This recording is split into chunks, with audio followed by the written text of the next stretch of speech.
Hey everybody, it's I Want to Be Retro. Today we're going to take a look at running FreshRSS, an RSS feed aggregator, in Docker. To get started, log into the device where we're going to install Docker. We'll start by installing a few prerequisite packages required to install Docker. Then we'll add the Docker gnupg key and apt repository.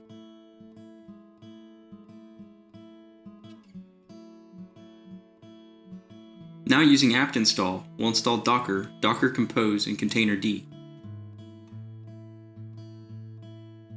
We'll make sure the Docker service is started and enabled. Add the current user to the Docker group, then re-authenticate the current user for the group change to take effect. Now that Docker is installed, we're ready to run our FreshRSS containers. We'll start by creating working directories and setting ownership of the new directory structures. Then we'll create a new Docker network called containers. We'll use the docker run command to create a MariaDB database container, then a second docker run command to create the FreshRSS container. With both containers running, open a web browser and navigate to the DNS or IP address of the Docker host, :8089. Select a language, then click Submit. Scroll to the bottom of the page and click Go to the next step.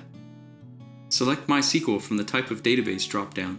Then using the video description as a guide, complete the form to configure the database connection.